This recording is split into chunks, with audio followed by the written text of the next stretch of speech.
Boom bum ba boom bum boom ba boom bum bum boom bum ba boom bum a boom boom ba ba doom bum ba boom bum ba boom bum boom ba dum boom boom ba boom bum ba boom bum ba boom bum but I am I. Yeah.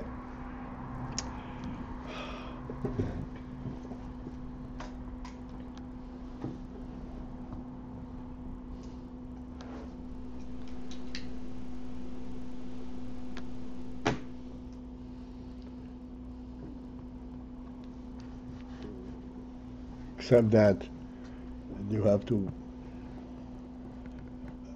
expand upon that. You ready? Oh, really?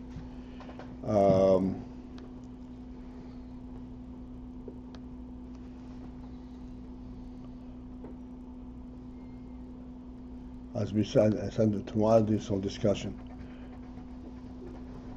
initiated from above can have two interpretations. One is dependent.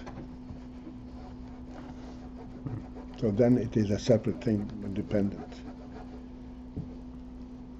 Initiated from above means that it represents the initiation, the sense of why it is here. What does it represent? It represents that initiation.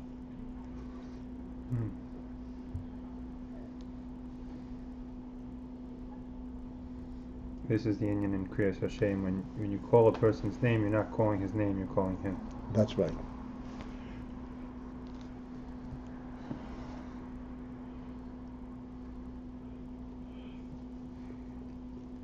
Yeah. This is the Indian also. We said that a person would feel uncomfortable in a party where he was not invited. Not because there's anything missing, but it doesn't relate to the initial reality.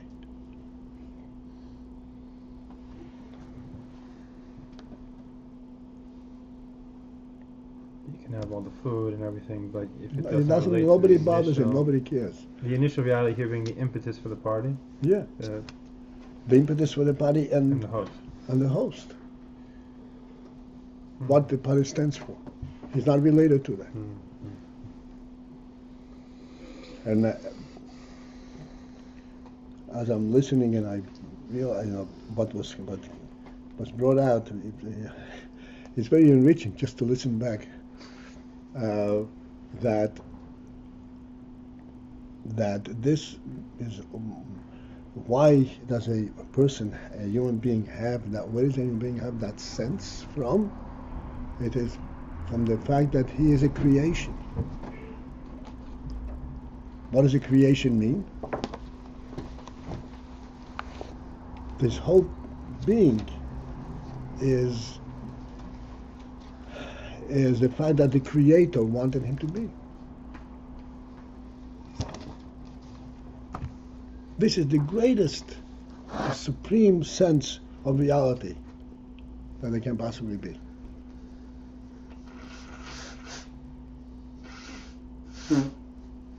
That the entire existence, entire reality wants him.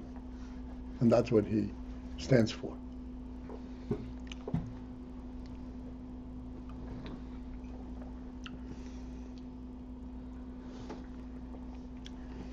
That's why Avraham Avinu, as we discussed Shabbos, you know Shabbos, right? Yes, ba'abayis lebirazu. That's the most profound question,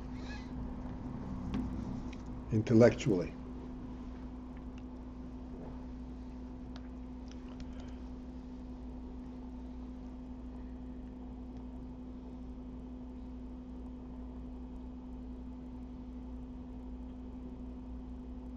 All right. Baruch Hashem, we're all set.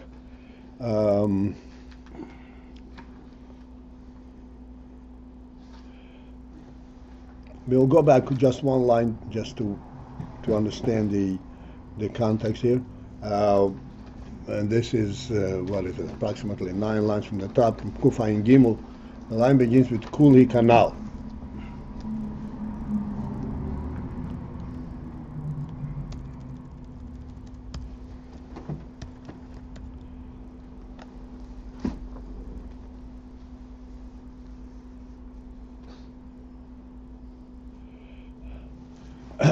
But we had concluded up until this point. We discussed the different Hispashtus Ho'er and the Etzem Ho'er, pointing out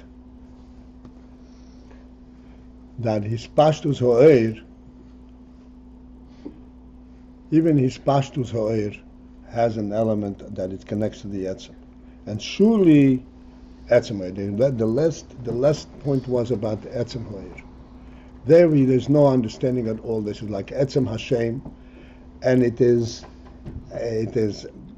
comparable to the principle of a name, which a person cannot really avest himself of the name. It's completely one with him. L'maylo, that is not possible, to speak of something that cannot be divested, but and so therefore the significant comparison is that when there is oir, then the dveikus, then it is a complete dveikus. Now we continue on Vadai. Okay, the line begins Kuli Kanal. But Vadai surely sheine deima ine had dveikus be'etzem ho'er u'b'chinas hispashtus ho'er. The union of dveikus, the principle of dveikus, union and connection to the source, which exists, which is can be identified in the etzem of the oir and the hispashtus oir, and that's what he says. They're not equal. Enodema. There is similarity there. There is dveikus, but they're not equal. Etzem oir, how etzem oir is dovuk, and how hispashtus oir is dovuk.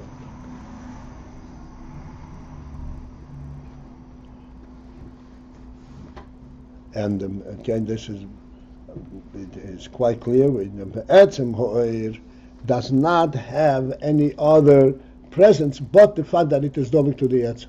Hispashtus Ho'er has a different function. It has an external effect. Therefore, its dveikus to the Etzem is not so as total as it is in the Etzem Ho'er.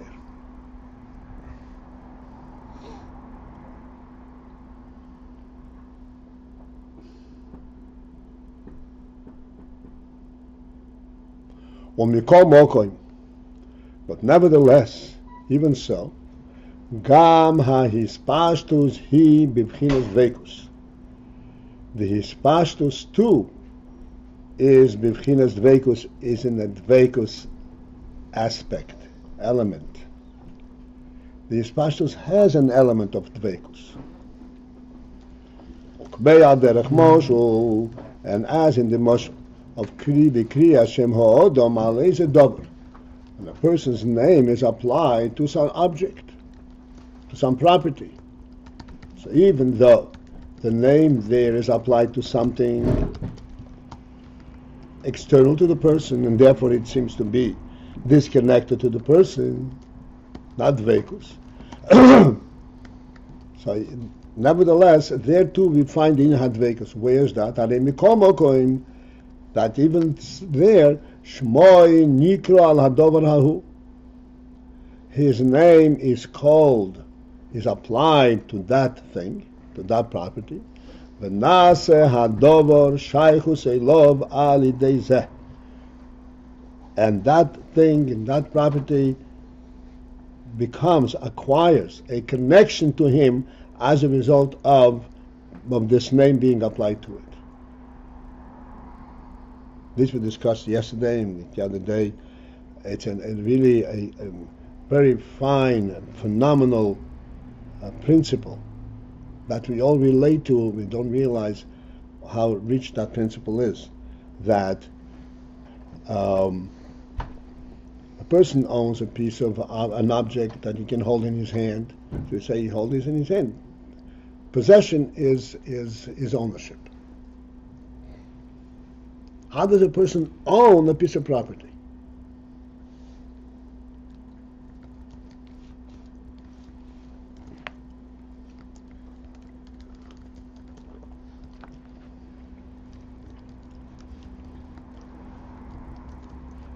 Bichitzonius, we could say all that's kind of an agreement between people. No, there's a star. There's a document usually. Okay, it's all an agreement. What is a document? The document is not me, and even the document also is not part of the property. The document is stored away someplace in the city hall. What is the connection? How does he own that? What is the meaning of that ownership? Is it just a convention that we agreed that this document, that I'm not going to touch anything, that there's a document that says that it belongs to you, or is there a real significance to that ownership?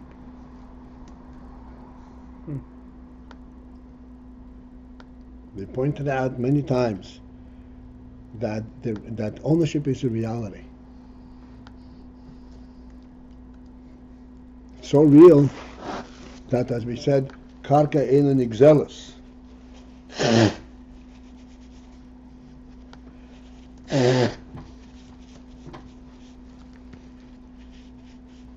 Land ownership cannot transfer to another owner any which way without the consent of the original owner. Ein nigzelos. Always remains in the shoes of the original owner unless he transferred that ownership. What is that? How does a person expand his presence over a property?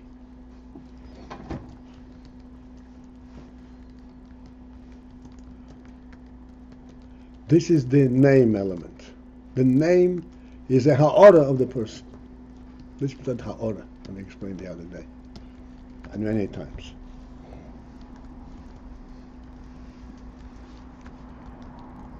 Why does a person have a ha'ora? Because of the essential truth of his presence.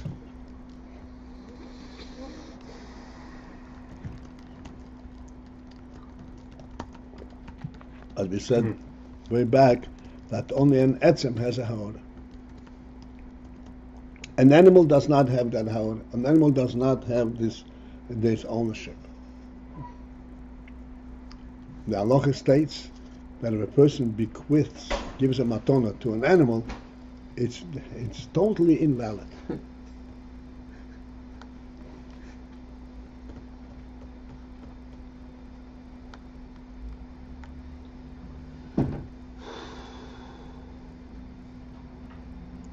Okay, let's continue later.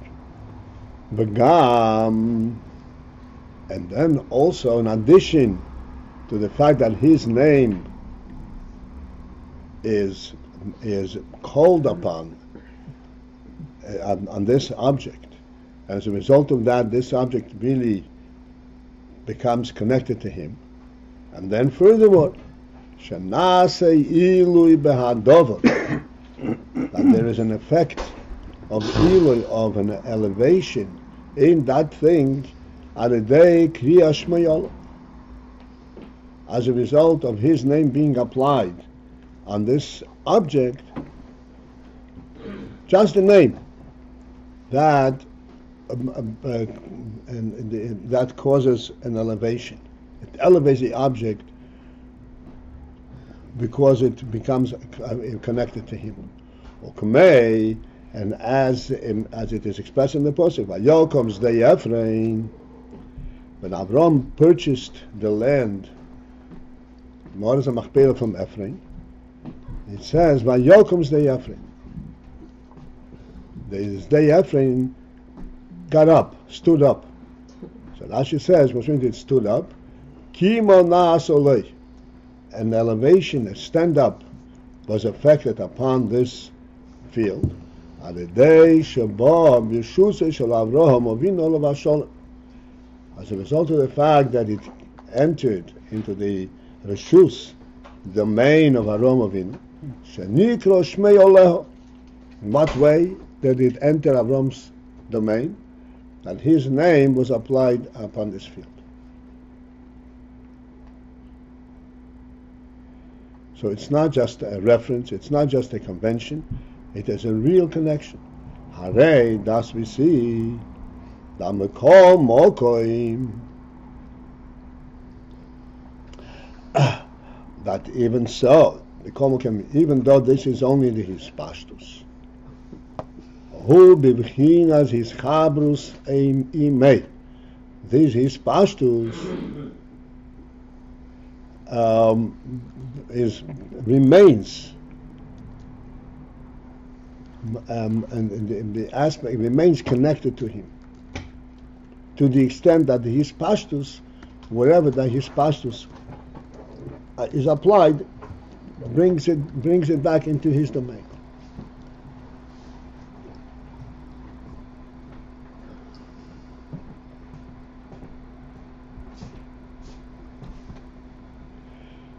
Okay.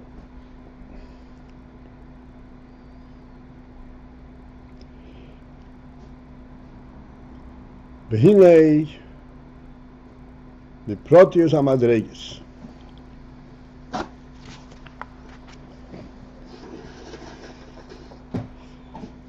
If we were to identify the Madregis more specifically, or the Etzem Hoyer and the Hispashtus Hoyer and Hispashtus Hoyer, how it's applied to another object and so forth. Yesh Leimar, it can be explained as follows: Shezehu K'moi Hadibur. This Hispashtus that applies to another object is K'moi Hadibur, is comparable to speech. Where does speech come in?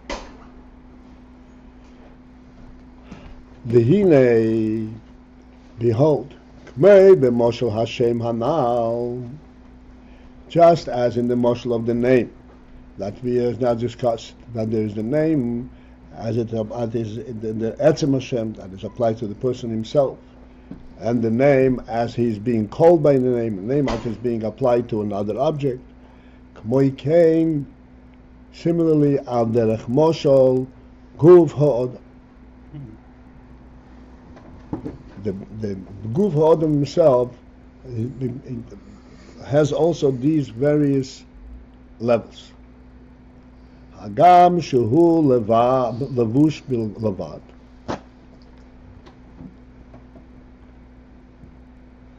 Even though the guf is only a levush, it's only a garment to the nefesh.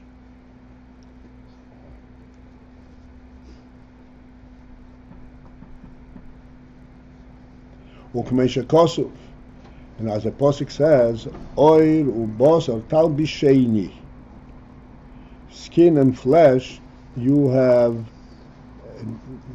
dressed upon me. Now, the nefesh is the real thing, and the oir ubosar, this is a garment to the nefesh. So even though the guf is only a garment, harei hu mechubar umiyuchad im hanefesh, but this garment is connected and united with the nefesh, ad she'ein leyochel lepeishtei, to the extent that it is so miyuchad with the nefesh that he cannot remove it. The nefesh cannot divest itself from the guf, although it is only a levush, a garment. This we discussed many times. That even though, the guf is miyuchad with the nefesh, as he says over here, ein yochel lepoishtei. In what way is it miyuchad in the nefesh? It isn't merely that the nefesh is stuck in the guf. The nefesh quality reflects itself in the guf. This is the pshat ha'ora. The guf is alive. How is the guf alive? The guf does not live in itself, doesn't have life. It remains the same guf. This is the oir ha-nefesh that's in the guf. And because the guf embraces the nefesh and the oir ha-nefesh permeates and relates to the guf, thus the guf acquires an element, a nefesh element. It doesn't become nefesh. It doesn't live of its own at all. But it is profoundly affected by the nefesh, to the extent the effect of the nefesh on the guf is phenomenal, because a guf without the nefesh cannot last but a few days, cannot last at all, disintegrates immediately, because the nefesh, the life, the nefesh, has a completely different presence, has an essential presence. It does not disintegrate. That quality the nefesh imbues into the guf, and the guf as a result lives for many decades. And ultimately, the truth is that without the nefesh, the guf can live indefinitely. It's only because of the sin, so the guf is not a real, proper receptacle for the nefesh. But if the guf were to be completely bottled to the nefesh, it can live indefinitely.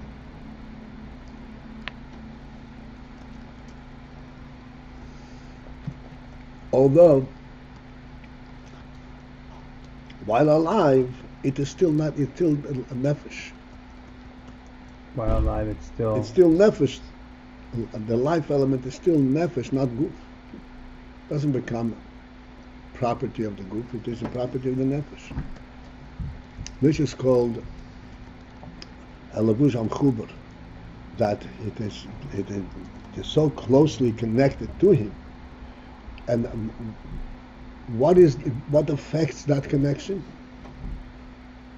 The prerequisite for this connection is that the guf is totally dedicated to the nefesh. That we said, if not for the sin, where the guf sought its own interests, but what the nefesh directed, then the guf can live forever.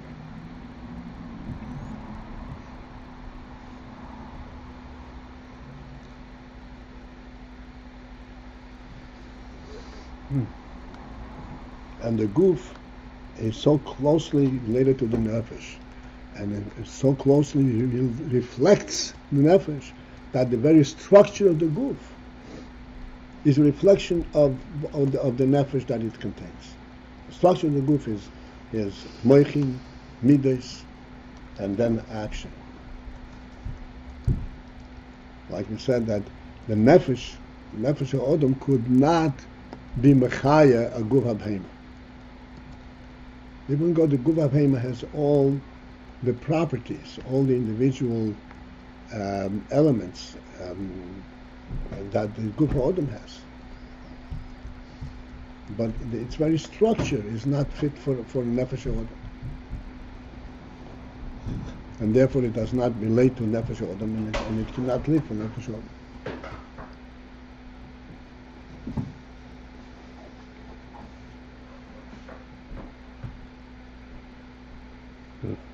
We came to talk Ubechinas is Chabrus Imoy. This was the name was connected with him, and then we went into talking about how the body and the soul are united. Right. In a practice, okay. Because the Protzim Adling is from K'mei HaDibur. This K'mei HaDibur is jumping way ahead. Mm-hmm. Okay. In order to bring us to that statement, we go back and explain and God talk about the guf Adam from its inception, from top down. Just that you said that the structure of the group is a nefesh kind of a It's suitable structure. for the nefesh, perfectly suitable. Doesn't that imply? I mean, the point behind that implies almost that the nefesh is creating the group. The group, but the group is a separate creation. The group is a separate creation, and then it becomes like nefesh when the nefesh is mechubar to it. But what you're saying is more deeper. The goof grows by the effect of the nefesh. Nefesh directs it how it should grow. So the development of Moichin Midas, this is Everything. nefesh. Yes. I mean, Everything. no, it's a physical thing, but the nefesh directs it how it should grow. Remember, we point out that if you have a cut in your finger,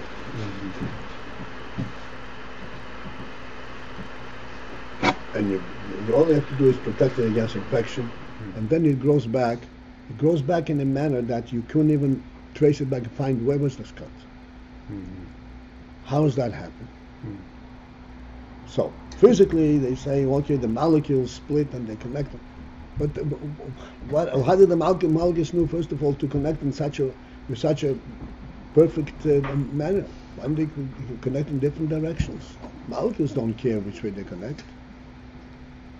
It is because there is a life element in the finger from the nefesh. This life element has the precise definition of how this finger should look. And when it grows back, it is directing it to grow back exactly this way. It's not growing back on its own. So that's the whole group is being directed to be And a the same nefesh thing group. is the whole group. And yet it is only a lavush. It was only a garment. But this is called mechuber. Again, why is it mechuber? Because the goof is totally dedicated to nefesh. Because the goof has no means, has no presence without the nefesh. It looks like a nefesh. It has its structure. But it's a non-entity. It's completely dedicated to nefesh, to receiving the nefesh. That's dveikus. That's dveikus.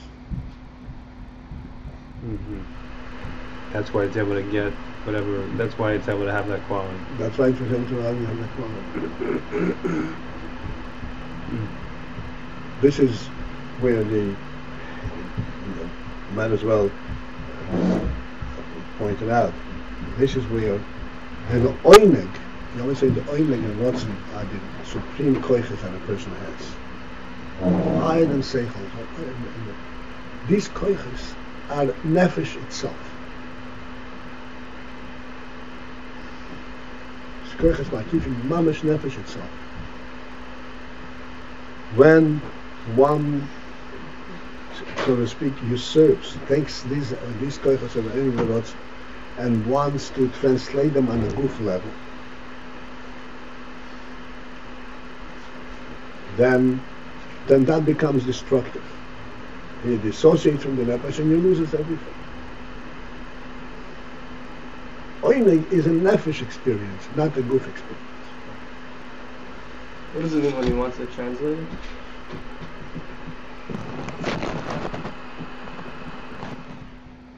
When one considers oinig is a tasty piece of meat, which is true, but that's not the oinig. That's not to be interpreted that this is what the nefesh is all about.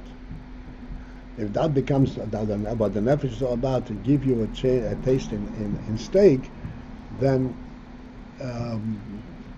ultimately you lose the whole phenomenon. Oinig is a nefesh in you. It's higher than world completely. It's not dedicated to the nefesh. It's dedicated to something else, and therefore You draw it. This is called imprisonment of the nefesh. You draw the nefesh into the goof level and want to have it experience entirely on the goof level, and then ultimately you lose the whole thing. Okay, now we are going to interrupt till tomorrow, Mitzvah Shem. Have a good day, everyone. Call to.